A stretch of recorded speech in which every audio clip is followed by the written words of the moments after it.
Bonjour mon cher Thomas Ranou. Bonjour Maxime. Comme tous les week-ends, chaque samedi, chaque dimanche après le journal de 8h et de 9h, la revue de presse. On commence par la revue de presse nationale ce matin, avec à la une notamment du JDD, le fameux journal du dimanche, une sur le sujet du narcotrafic. Voilà, narcotrafic, l'état d'urgence s'interroge l'hebdomadaire, avec en couverture deux ministres dont on entend beaucoup parler en ce moment, Gérald Darmanin et Laurent Nunez, tous deux visages fermés, pensifs, qui donnent l'impression de réfléchir justement à comment endiguer ce phénomène.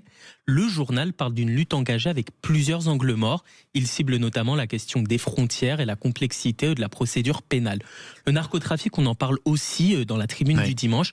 Marseille debout contre les narcos, une phrase que l'on retrouve à la une, en référence bien sûr à la marche blanche qui s'est tenue hier dans la cité phocéenne, en hommage aux frères d'Amin Kessassi Mehdi.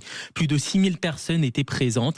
La République a pris un coup, mais elle en rendra 10, déclare d'ailleurs le maire de Marseille, Benoît Payan, dans les colonnes du journal. Justement, puisqu'on parle de sécurité, l'actuel ministre de l'Intérieur, c'était Laurent Nunez. Mais si on regarde le Parisien aujourd'hui en France, c'est un ancien ministre de l'Intérieur, Bruno Retailleau, qui prend la parole. Et ce n'est pas sur le narcotrafic qu'il est interrogé en priorité, mais c'est surtout la question du budget, visiblement, qui l'occupe. Ouais, c'est ça, et il y va pas de main morte. Ce budget, c'est le hold-up du siècle. C'est la situation mise en exergue par le quotidien.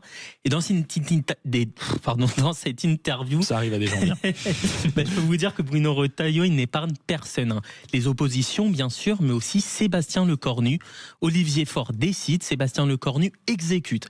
Il explique que le Premier ministre, en renonçant au 49.3, s'est lié les mains, puis les a tendus aux socialistes.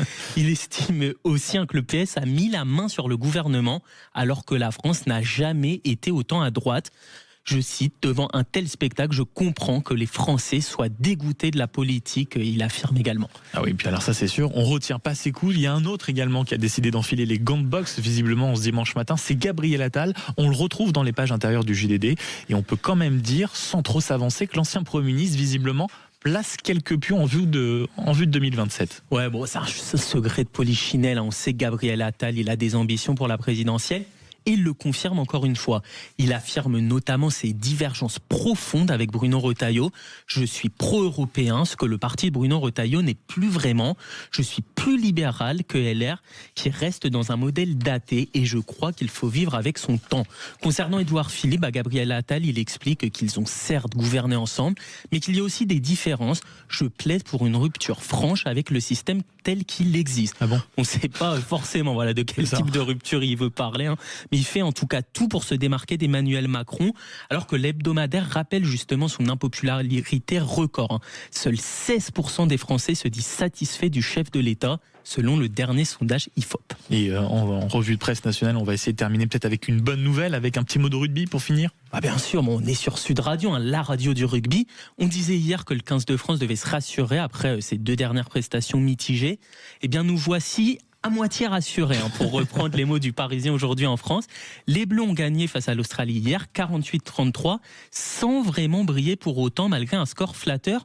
Je passe d'ailleurs le ballon à Jules Boscherini, qui, je n'en doute pas, va revenir en détail sur ce match dans son journal des sports. C'est ça, ce sera dans quelques secondes. Mais d'abord, je vous remercie, mon cher Thomas Ranou, pour cette revue de presse nationale. On vous retrouve évidemment juste après le journal de 9h pour la revue de presse des régions cette fois-ci. Mais vous l'avez entendu, sans doute rentrer dans le studio. Vous êtes en train de vous réveiller.